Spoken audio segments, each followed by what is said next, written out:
Hello and welcome to Dialogue. I'm Yang Rui in Beijing. Donald Trump has won the presidency of the United States. What has this surprising election told us about the political process in the United States? What are the key changes and policy initiatives the new president will put forward? And how does China view the new international political landscape to come? To discuss these issues and more, I'm happy to be joined in the studio by Professor Xie Tao of Beijing Foreign Studies University, Professor Gautam Mukunda, a Schwarzman College Distinguished Visiting Professor from Harvard Business School, and Amitav Ashira, Professor of International Relations at American University in Washington, D.C. But before we begin our discussion, which I suppose will be very, very tough, let's take a look at this. Amid scandal, bluster and insults, Donald Trump has won the presidency, a victory long seen as impossible. Speaking at the victory party in New York, Trump expressed gratitude towards Hillary Clinton and called for unity. Hillary has worked very long and very hard over a long period of time, and we owe her a major debt of gratitude for her service to our country. I mean that very sincerely. From the start, Trump's battle has repeatedly shattered the conventions of U.S. politics. This has been a campaign where the unexpected kept popping up. Boundaries of taste and truth were broken regularly, and it has revealed the deep divide that runs through American society. Now it's time for America to bind the wounds of division. We have to get together. Republicans and Democrats and independents across this nation, I say it is time for us to come together as one united people. Unsurprisingly, this presidential election has been rife with China bashing.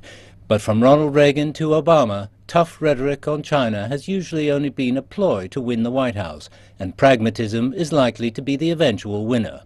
Progress in Sino-US ties has been steady over the past decades. However, with China's rising economic clout, the relationship has never been more complex. China and the US are engulfed in broader regional issues, such as tensions over the South China Sea, various challenges in the Asia-Pacific, and different stances on global issues such as denuclearization and cybersecurity. Cooperation is needed, but trust remains at least somewhat elusive.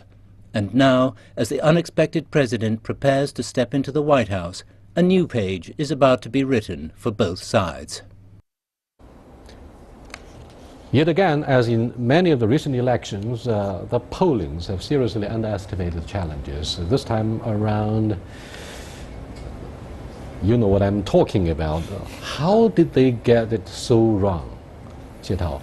Well, I actually don't know the answer. The media went wrong, the experts went wrong, the polls went wrong. It seems like the last 2 or 3 days, there's a groundswell of support for Hillary Clinton, and that was not captured properly in the polls and in the media coverage.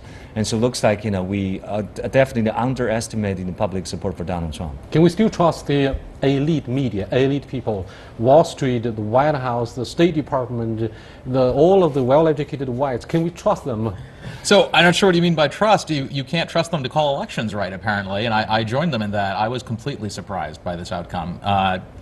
This is the greatest shock in the history of the American political system. There's never been anything even vaguely approaching it. I think we're starting to get some answers as to what happened. Polling inherently depends on assumptions about what's called a turnout model, who is actually going to come vote.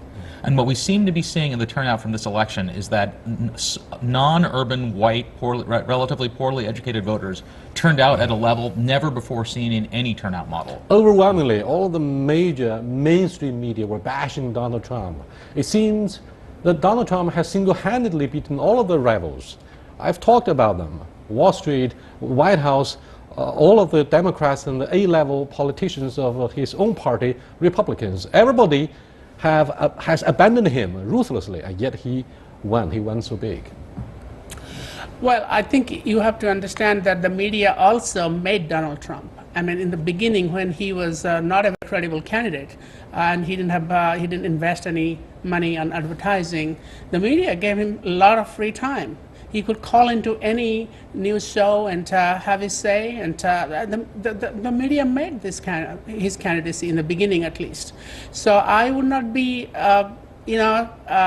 very surprised that he did so well without having to really spend any money on television advertising. Was it very difficult for Hillary to send congratulations to her rival? Of course, anybody in Hillary Clinton's position would be very hard to swallow. Do you think this is the moment for the family to sit together and quietly spend the whole day lamenting and reflecting upon what has went wrong, what has gone wrong? I think Americans are probably not ready, for another Clinton. Have a husband and wife. But that also says a lot about, really this is a public anger and frustration against the establishment within the Democratic Party, and also, the anger and frustration against the Republican establishment. So that's why Donald Trump, in that sense, is an anti-establishment in double sense. He is now a part of the establishment itself now. So how will he mend the ties and seek the national salvation or national reconciliation? It's hard to know. There's never been a candidate even remotely as erratic as Donald Trump. And it's not clear that he will seek national reconciliation. I hope that he will. I hope that I am just as wrong in my forecast for the Trump presidency as I was for the election. I've never wanted to be so wrong in my entire life. And there are certainly things that he could. And you don't apologize for that? I absolutely apologize to any viewer. I am stunned. And, I freely say that I got this one wrong, and now we have to deal with the consequences along with everyone else who did. But I would say as to I think he started to make some gestures. He talked about Hillary's accomplishments as a public servant, which he certainly never did during the campaign. And we should feel glad about that. But we also saw in some of his supporters a tendency towards what can only call sort of gloating or vengeance, that a different candidate would have worked much more to restrain. And I think what we have to hope is that what Abraham Lincoln called the better angels of our nature speak to Donald Trump as much as they spoke to every one of his 44 predecessors. Those who have read Mark Twain's short story, Running for Governor, may not be so surprised about the boundaries of taste, truth, and acrimony that were broken regularly, ruthlessly as well. Now, what do you think of the muckraking and witch-hunting campaign? Many people got fed up with the abusive use of words. Well, this has certainly been an election where civility that we normally expect in politics, and we have seen this in American politics. Do we have to still respect American democracy? The United States government is more than 200 years old. It's older than the governments of, say, China, France, and Italy combined. Is the United States still a flagship democracy? Well, it is a democracy. It is a democracy. Yeah, why not? Because you have this free election, and the guy who loses, Hillary Clinton, she conceded, and so she accepted that result. But I'm sure, different kind, right? No, of course, it depends on what kind of I good think it one is. has to accept that this civility went through the window this year. Yeah. You talk about vindictiveness earlier. He has already said he'll go after Hillary and appoint a special prosecutor and also prosecute the women who brought up complaints. Supporters of Donald Trump chanted in the week of the success, lock her up, lock her up. What does that mean? So what we can hope that it means is that it was in the fervor of the moment enthusiasm, but that it will not be carried forward. Democracy doesn't, after all, mean civility. Civility is helpful for democracy, but democracy means that when somebody wins an election, we give them power. That is what is going to happen here, and no one is suggesting something. And do you think that the elite coalition that Hillary tried so hard to build and put together will fall apart tomorrow? I don't think it will fall apart. I mean, it could be even galvanized because they will see that they have to wait him out for 4 years, hopefully not 8 years, will probably commiserate. Game is over. Do you think political fortune is over? For Hillary Clinton? It's hard or impossible to imagine her running again, but there are lots of other Democrats. Will she make a lot of money by delivering speeches about how painful the process has been?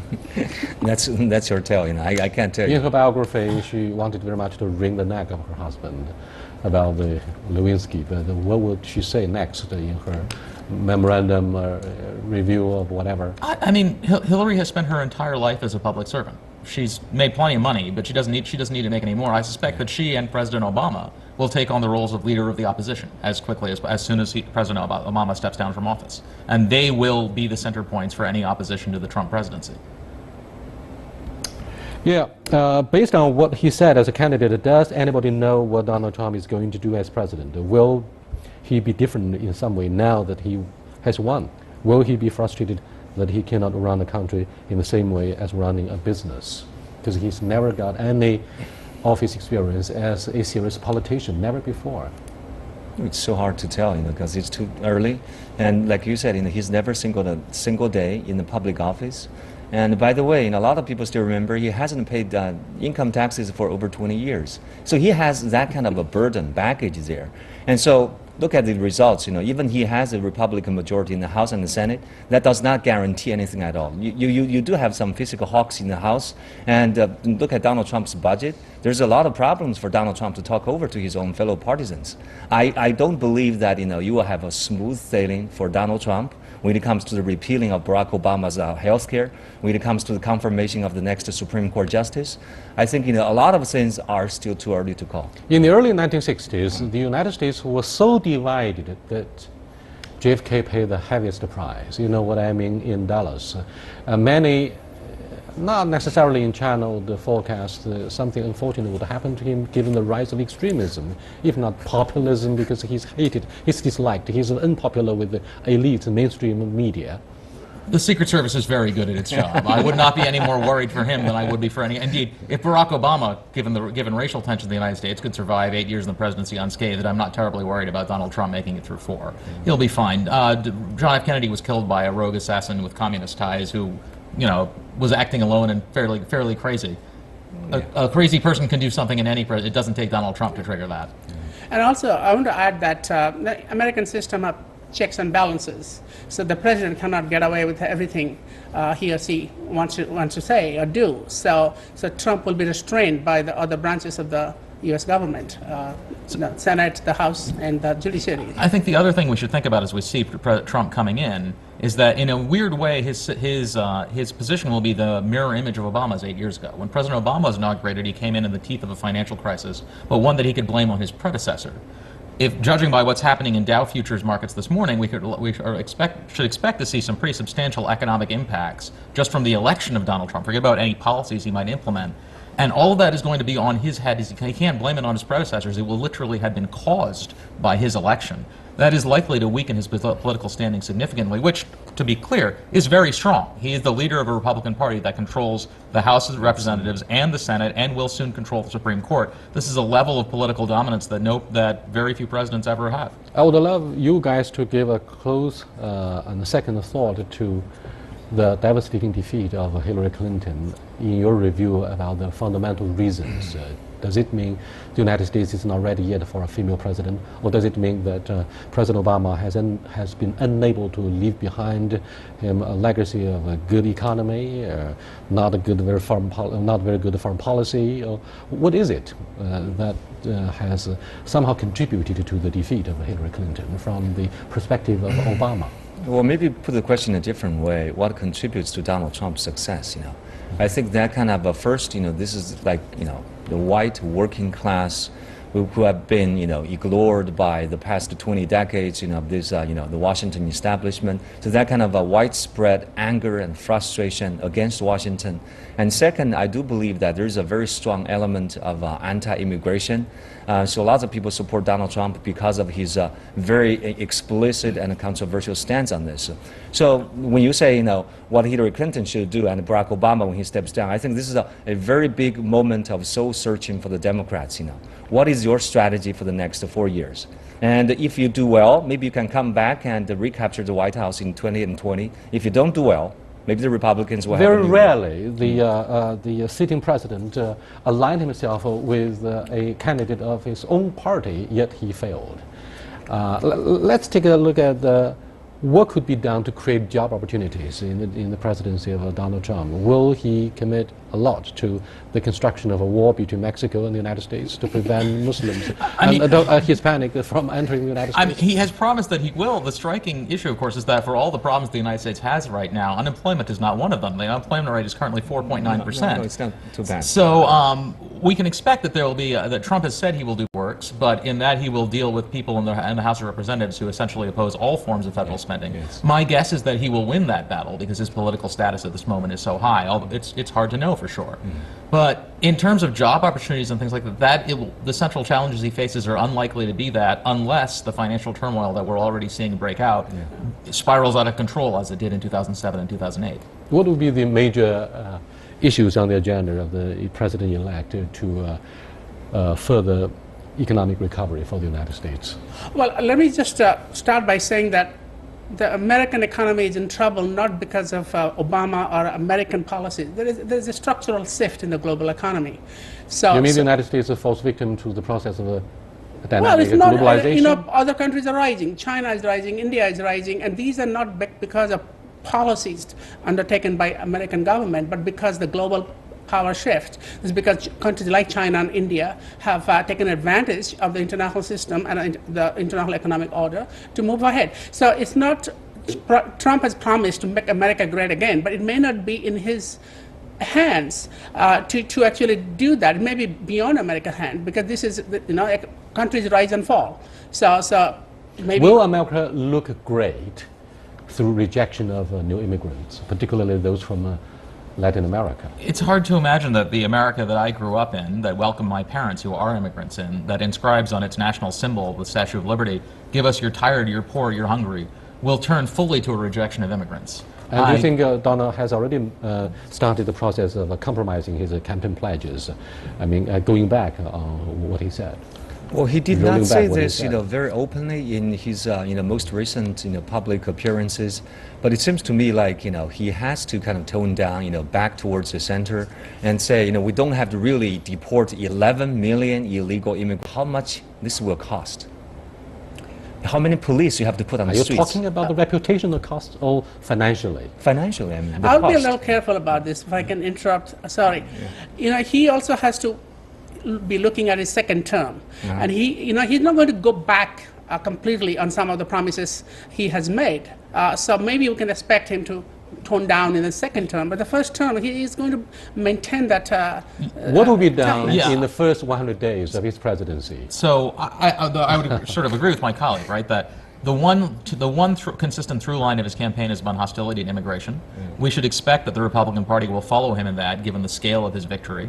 And so we should expect American immigration law in the next few months. I suspect that given the huge driver among the American Congress to repeal Obamacare, that we're likely to see something along those lines. And depending upon what the financial markets look like as we get a little deeper into 2017, I suspect that we will see major changes in tax policy along the lines of what Paul Ryan has proposed. What was the immediate response from the stock market upon hearing his campaign success? Oh, it's all disaster, Look at the stock market reactions. But the gold prices did go up very quickly. Of course. To avert the risks, of course. I mean, the American markets haven't opened yet, but I believe that the futures trading were down. For the down was about 1,000 points. Yeah. We're setting into a fairly a cycle nobody understands at the moment, though, right? Because traditionally, in times of financial turmoil, American instruments are the safe harbors to which other assets flow. When the United States is the source of the turmoil, we don't know what's going to happen. Will people continue to buy treasury bills and go into the dollar and actually strengthen these, even though the United States is causing the issues? Or will they go to other assets? Many Chinese observers who follow the American campaign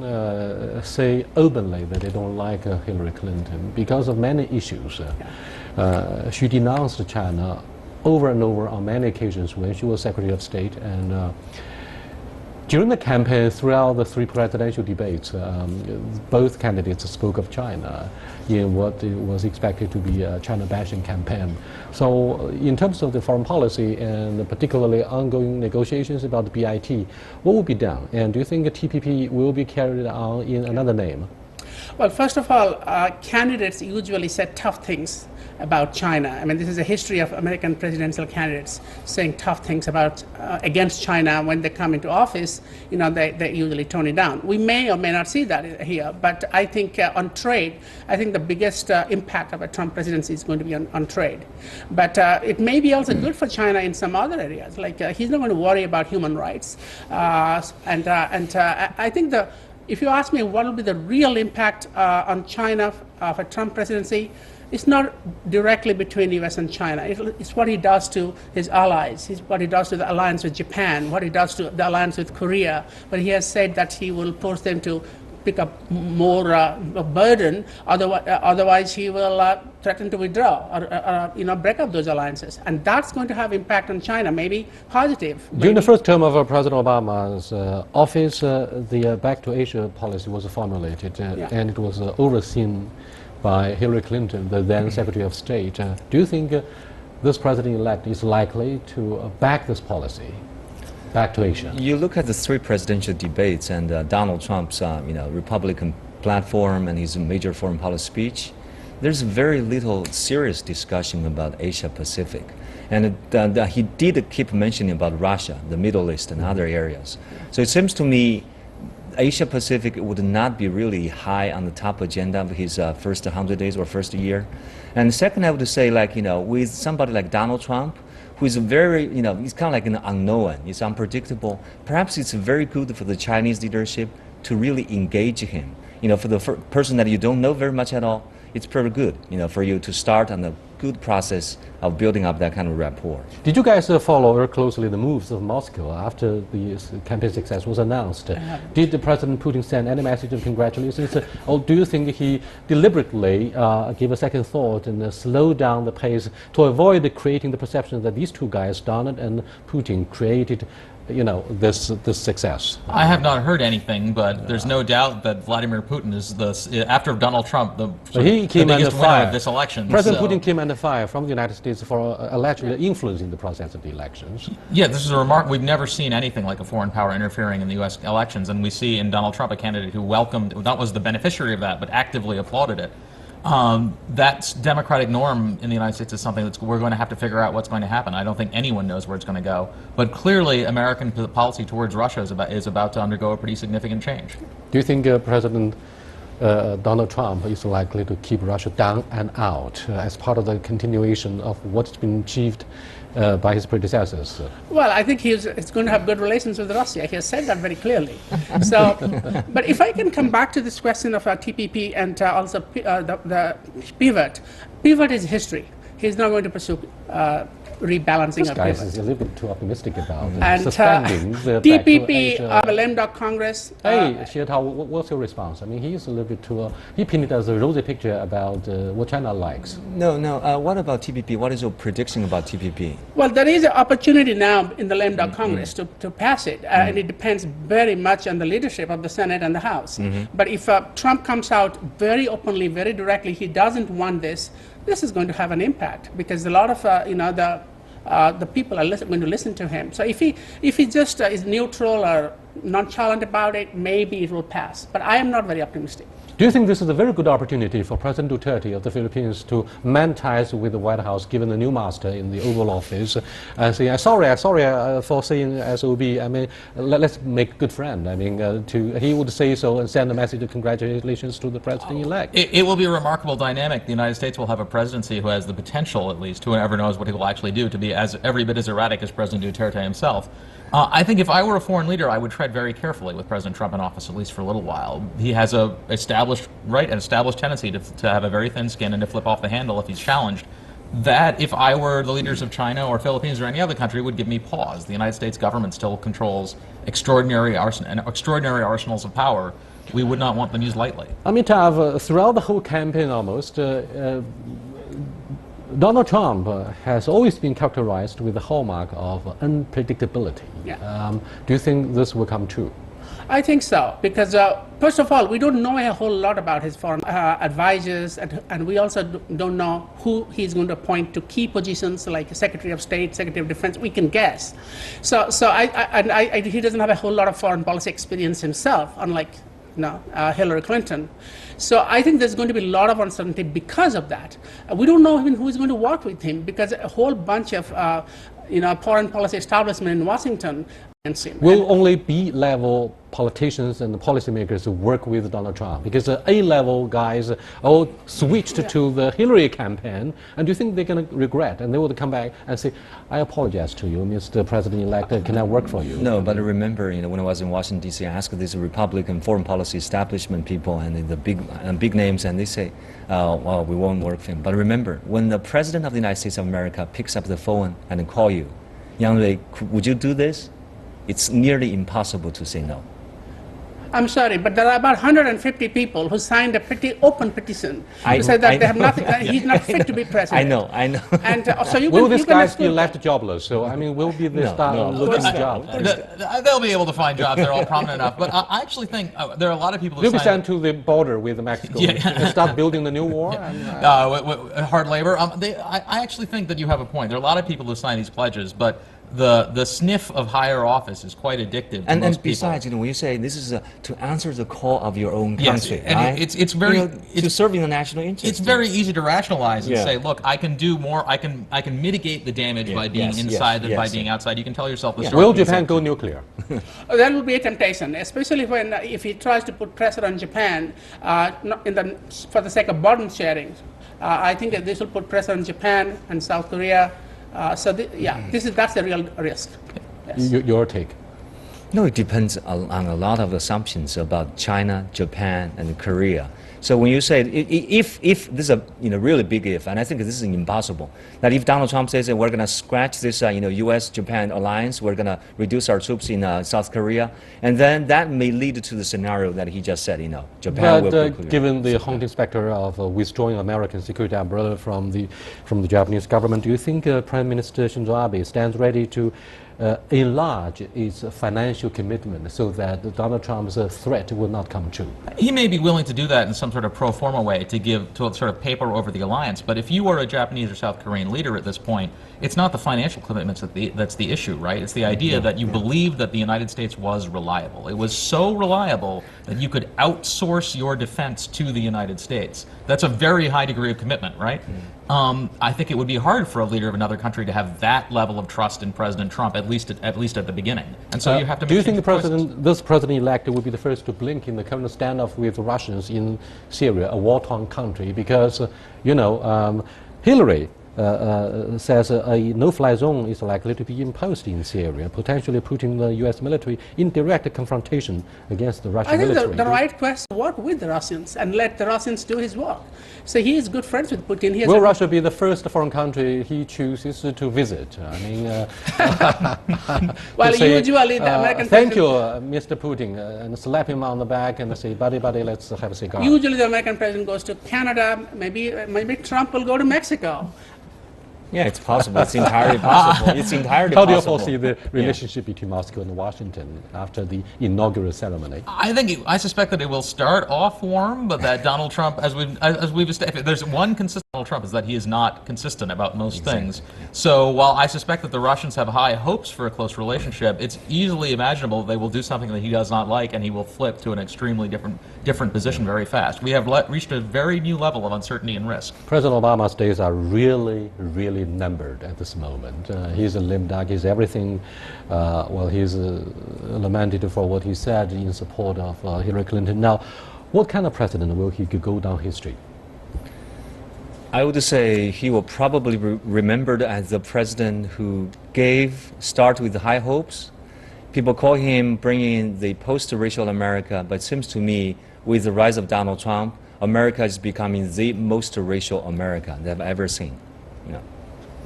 Are you ready that President Obama will not be forgiven for most of the Chinese who will follow the Back to Asia policy? So right now in the United States, President Obama is the most popular politician in the United States. Had he run, and your comments on this legacy of President Obama? I think he will be remembered very well in history. He'll be judged better in the longer run of history than. And now he is actually pretty popular, but I think he'll be judged even better. Thank you very much, gentlemen, for your participation in this very tough discussion about the legacy of President Obama and, above all, what policy initiatives will be taken by this president-elect, Donald Trump, who won so big. I'll see you next time. Goodbye.